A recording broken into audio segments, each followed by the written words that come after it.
Hey everyone, and welcome to another episode of Captain Hunter's podcast. Thank you so much for tuning in. Just another episode of us trying to bridge the divide between the police and the communities that they serve. Wanted to go over something real quick.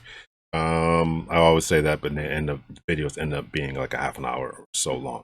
So, wanted to talk about this idea of police departments and policing and the cultures that exist there and in certain places. And this is what people have when they have a problem with the individual police officers. I think most people would say that they don't have a difficulty with, but I think that they have a difficulty with policing in general. And we have to really try to work hard to fix these problems that are going on with them. And it's been my contention that the problems that exist on a individual officer level, on a smaller level, on a lower level, I should say, on a lower level, let's put it that way, on a lower level, are often systematic and system problems and cultural problems that exist within the organization and are the direct results of leadership. Give everyone a moment to think about what I just said there. These are problems that exist because of leadership issues and problems that exist within the organization. What am I talking about here? So when and if there's officers that we read about that are doing certain things and there has to be multiple changes that occur as a result of the problems that have been going on that people have just found out about, then the question has to be asked, how come the leadership didn't know about these problems before the information blew? It's a question that has to be asked and has to be answered. And I know that there's always a conference, there's conferences, there's calls, there's seminars, there's training sessions among chiefs of police and their deputies and higher ranking officials talking about these different types of cultural problems within organizations and how do we root them out and stem them out. Police departments exist. There's over 18,000 police departments, ranging from the larger LAPDs, NYPDs to all the way down to 2 and 3 man departments. 18,000 police departments, 50 states. Every one of those has, every state, territory has different rules, regulations, expectations of their police officers. The police departments themselves have different rules, regulations, policies, and procedures, whatever they have. And this becomes an issue, but rules, regulations, policies, and procedures, and state laws don't overcome and oftentimes counteract the cultural problems that exist. When we talk about police departments being framed and built upon systems of oppression, the history of policing, from slave catching patrols to the midnight watchmen, and who they're going to police or patrol, who the police are serving the interests of corporations in the elite class. These are all history lessons that people can read about. I've talked about on my show and in my book. Make sure you pick up a copy of my book. So these things continue to happen today, and they have to be stopped. It doesn't matter the face of the person who's in the leadership position. These things have to be stopped. It doesn't matter the face of the person who's in the leadership position or the people who are doing it. We have to recognize and realize what we're doing. So there's a lot of different things we could talk about, and I want to talk about the cultural things. We could talk about how these cultural things get into place, the need for production, who's turning in the most tickets, and all that kind of thing. So that's a conversation for another day. But here's a story from just a few days ago, I believe, from May 10th, and this is when this article was written. I think the original story broke like May 7th or so, and this is an incident that occurred, and this woman, this police officer or former police officer, has been in investigation since like July of 2020. So let's take a look at this. This says Sacramento police officer Alexa Palobicki arraigned on 2 counts of filing false police report. 2 counts of filing false police report, and I believe that her, and this comes from the Sacramento CBS local. I believe that her, she's facing 2 felony counts, right? So she's been arraigned in court.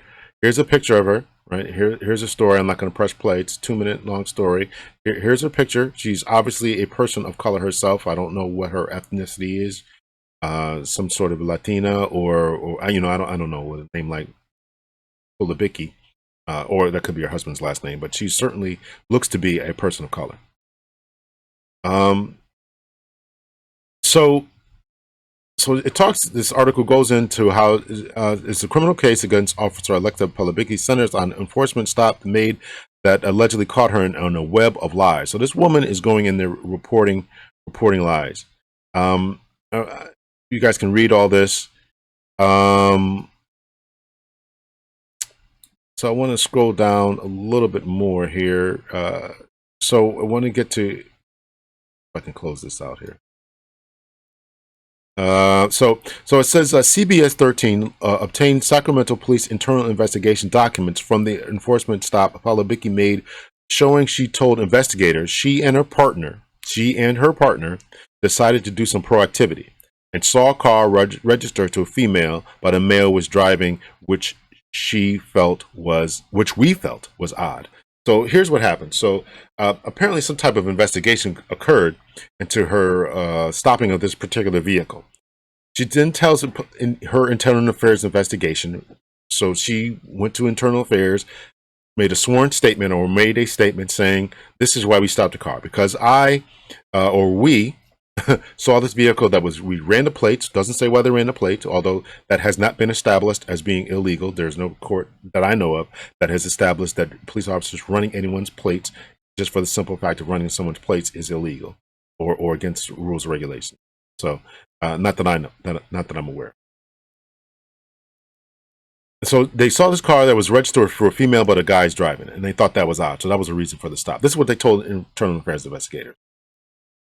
Ridiculous, right? Ridiculous.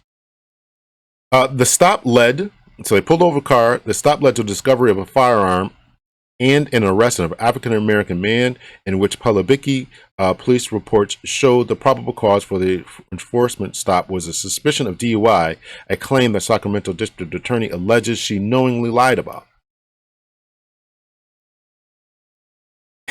This is her and her partner complicit in this, or at least doing this. This is a problem. This is a problem. They went to the end of the story, I believe by they.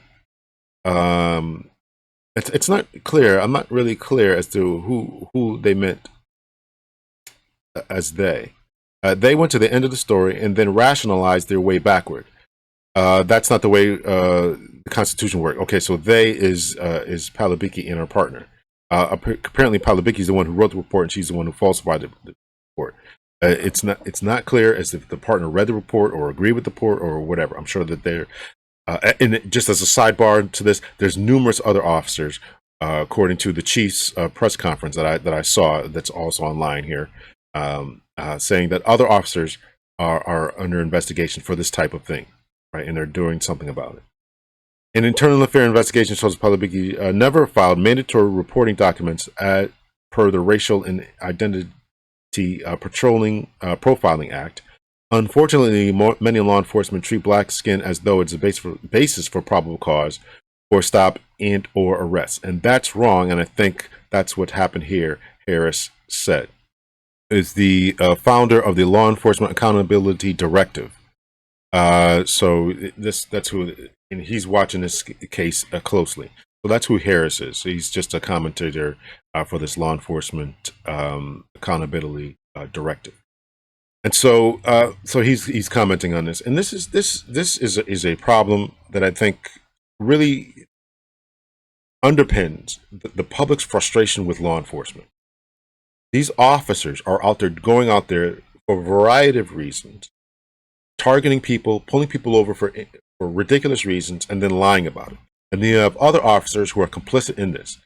And this is despicable and disgusting. Now, of course, I give a lot of kudos to the internal affairs investigation for turning over the reports. I give a lot of kudos to for the department doing their job as far as the administrative staff, as far as taking the correct actions of continuing the investigation. I'm sure the terminations and suspensions and all that kind of discipline will be occurring.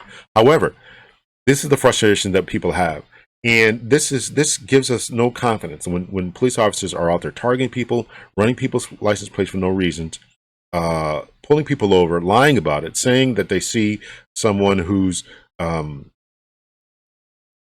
female's registered to the car but a male's driving, or a male's registered to the car but the female's driving. These are ridiculous reasons. And then you're saying it's DUI. So this continues to erode the public's confidence and trust. And this, unfortunately, was a person of color who's doing this in and of herself. So being a person of color in certain positions does not preclude you from harboring racial animus and or targeting certain people. It could be that they may have known this particular individual because they did, after all, get a gun and he was arrested. So listen, I'm just, so we got to do things the right way. Get the gun off the street. That's great. Maybe they knew that the guy had a gun, or maybe they knew some information.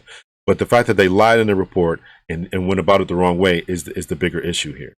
And from an administrative standpoint, you got to know what your people are doing. Got to root out these type of bad apples, bad actors, before they rot the whole bunch and before they destroy the whole batch. It's making all of law enforcement look bad. All the law enforcement look bad. And it's really, really embarrassing that this woman, who's 26 years old, that's the last point I want to bring about this, 26 years old, beginning of her career. If she started when she was 21, that would give her 5 years. Doesn't say how long she was on the department here, but it couldn't have been but a few years. Where did she learn this type of behavior from? And this is another frustration I'm going to leave off in this. Where did they learn this type of behavior from? Where did they learn it from? Who taught her to do this? Was it a partner? Was it a partner, a senior officer, or was she the senior officer on scene?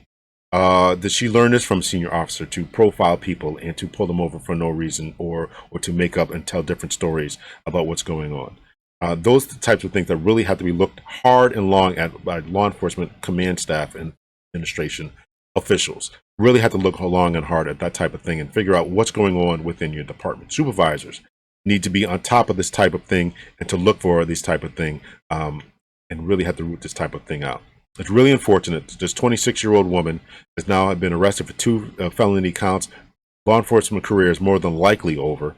And I think that that's really, really terrible and really, really unfortunate. Here's a female officer, really could have been a real benefit to the community. And it appears as though they try to do the right thing. Let me stress this. They're trying to do the right thing. They got a gun off the street. Maybe they knew this guy. I'm not taking up for this guy. He shouldn't have had a gun if he had one illegally and all that type of thing. But we got to go about doing things the right way. I don't think that anybody can detract from that. It's destroying the morale, the image of law enforcement when people go about that. So that's that story. And I want to end off with the same line of thought about what's going on within these departments on a larger level. And I talked about this in another video, and that is the video of the dash cam footage and the body cam footage, or the body cam footage that's going on with this Ronald Greene situation down in Louisiana. I thought about it a little bit more in the long lines of this particular story. And I really wanted to talk about administration officials in police departments. And as I thought about this particular case with Ronald Greene, the Louisiana State Troopers, and I watched the colonel there, his name is escaping me right now, it's not really important, he's the head of the Louisiana State Police, man of color himself, talking about the changes that are going to be made, reassigning people, we're implementing policies, procedures, and I think, and I got to just be frank and honest, I think that all that just rings hollow. They sat in this particular case for 2 years. 2 years they sat in this case, stonewalling the family, 7 months to get answers, in an autopsy report that's incomplete, that doesn't put the manner of death, whether it's homicide, suicide, accidental, doesn't put that down there. How is any of this happening? In my book, which I highly suggest people get, I talk about the reforms that need to take place across all of law enforcement, and I include forensics offices, in district attorneys' offices, and these medical offices as well. They all seem to be complicit in this type of craziness, and all seem to be complicit in this type of nonsense. And I think it's despicable, and I think it's time for it to stop. In these particular cases, I think that people really have to take a look at what's going on. And this man of color who stood before the press conference that's going to be viewed on YouTube and said that he's making all kinds of different changes, policies and procedures are going to be changed, people are being reassigned, and all this kind of crazy nonsense. Well, it's not crazy nonsense. But the problem is that why didn't it happen before? We sat through a year. This incident happened in 2019. We sat through in 2020 a city and the country and the world burning over chokeholds, over lack of transparency, over body cam footage, with the George Floyd protests. Why wasn't anything done at that particular time? In that time, since that why wasn't banning of chokeholds done at that time in the department? Why weren't policy procedures looked at? In anyone who's any police department of the 18,000 that I listed in any of the 50 states and the 9 U.S. territories, or I think it's 9 U.S. territories. Forgive me if I'm wrong about that. I probably should Google that. Any of the U.S. territories that are out there, why is it that police departments are slow in moving and changing their policies and procedures? When we get up in press conferences after the fact and say, now we're going to make changes, we're going to reassign people, that rings hollow.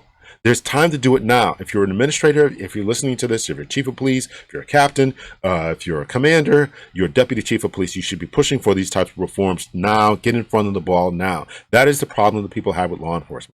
2019, in May of 2019, Ronald Greene goes through this terrible ordeal that a video that I and many people have broken down already. Chris Cuomo, that we're about to watch here, is going to read something that I really hope is going to be really inaccurate. I'm going to go through that now. So the next voice you're going to hear is that of Chris Cuomo. Let's play that for a second. Their initial complaint. Here it is. The pursuit ended when Greene crashed his vehicle. Greene was taken into custody after resisting arrest and a struggle with troopers. A short time later, Greene became unresponsive and was transported to Glenwood Medical Center. Greene died while en route to Glenwood Medical Center. If that is their full report, and there's some dots in there indicating that there's some breaks, and I certainly hope, and I'm certainly hoping, let me say this outright, that this is incomplete, inaccurate, incomplete.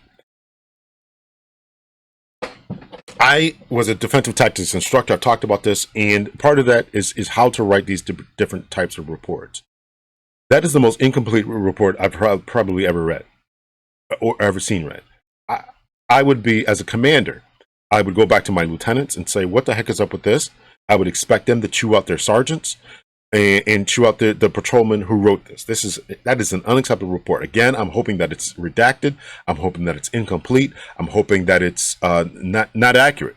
Essentially, I'm hoping that is not the full entirety of the report. I'm sure that it's not. I'm sure there's dates and times and names, dates of birth, and the directions we're traveling, and what happened when we got out the car, and the reasons. I'm hoping, and I know that there's other things in there. I look for the report online myself. I could not find it, so I'm sure that CNN is able to get access to the report that I'm not able to get, but it's not online, and I did look for it, so I can't verify how much was left out of this that he's read there.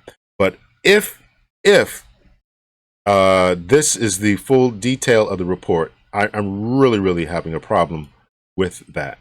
And so again, it said the pursuit ended. So I'm sure that they talked about prior to the pursuit, after he crashed his vehicle, Greene was taken into custody after resisting arrest in a struggle with the troopers. Nothing in there about the taser, nothing in there about how many times we had to, the resistance that we had to bring this guy's hands behind his back. He was bleeding, he was swearing, he wasn't following orders. There's a lot of different things in there that are left out of here. So I'm hoping this report is incomplete. Short time later, Greene became unresponsive. A short time later, how much long later? You have body cam footage. Was anybody guarding him? He became unresponsive. He didn't just become unresponsive and was transported to Glenwood Medical Center. He died en route to the medical center. Man, that is one terrible report. But again, I'm hoping. But Chris Cuomo goes on to talk about this a little bit more. So let's continue to go. Center. Greene died while en route to Glenwood Medical Center. What is left out of that? Everything that you just saw. Nothing there suggests the car crash is why Greene died. Struggle doesn't really capture it, does it? Does it capture how he was treated, how he was dragged by his ankles when he was ankle cuffed and cuffed behind his back with his arms? That he'd been tased repeatedly? Did he just become unresponsive? The AP also obtained a medical report. An ER doctor wrote that when Greene's body reached the hospital, it was bruised and bloodied with 2 stun gun prongs in his back. The AP says that led the doctor to question troopers' initial account that Green had died on impact after crashing into a tree. Does not add up, the doctor wrote. The state police don't want anyone putting the video out there, they say, because of the state and federal investigations that are still underway. 2 years, no charges, all this body cam video. Isn't that a lot to go on? I'm going to stop Chris Cuomo right there. You want to hear me, not him. So, listen, I am in agreement that this is that number one, the report was lacking, but I'm going to give them the benefit of a doubt that some things were just completely just left out of that. I'm also going to, So, but again, I really want to focus in and harp on the idea that that after a press conference, you want to make all these changes and talk about all these different types of changes that are coming along. I think that those things ring hollow, and it doesn't give anyone a vote of confidence. At another time, the mother of Mr. Green stated that she had no confidence essentially in the Louisiana State Police, and they were run like a mafia organization. People should not be talking about their police departments like that. They should not be talking about their police departments like that. Now, this is her feelings. Obviously, she's going through a lot. She's been traumatized with the death and the loss of her son and all that. So I get it. So she may be in her feelings to a certain degree and to a certain level. However, when we read stories about what happened in Sacramento, California, when we read about and know about that the world was on fire with the treatment of a killing of someone and of George Floyd, and you have time now to get these policies and procedures in order. You have time now to make the reassignments, terminations, and everything like that. You have this time to do these types of things. Why aren't we doing them now? Why are we releasing the video after it's been leaked? Now they're going to release the full video in context, all 46 minutes of it, after it's been leaked. Why is that? Why is it that that the public has to find out things surreptitiously before there's any type of transparency on the behalf of law enforcement? I really want law enforcement officials to really think about that. This idea about cover-ups, about falsifying evidence and reports is cultural. Police department cultural. And it starts at the top, at the very top, and it permeates down. And I'm asking for law enforcement to think about that, because we can't ask the public to do better if we're going to falsify reports. We can't ask the police departments to do better, or we can't ask the citizens and the public to do better if we're not going to take the corrective actions that need to be taken now before things get out and before we get embarrassed by these types of things. So just a little bit to think about. Ladies and gentlemen, much love and peace. You know how we do. If you got any more stories, hit me up and I will talk about them. But these two stories just really, really bothered me. Police reform is more than just a trending topic. My name is Lawrence Hunter. I'm a retired police captain from the state of Connecticut, and I've written a new book called Police Reform.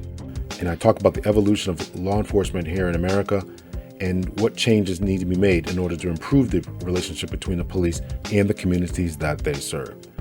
Over the past few months, it has become increasingly more important and more evident that there's something amiss and awry between the police and the communities that they serve. So whether you're about defunding the police or defending the police, if you're about Blue Lives Matter or Black Lives Matter, no matter what side of the fence you happen to sit on, make sure that you pick up your copy of Police Reform today.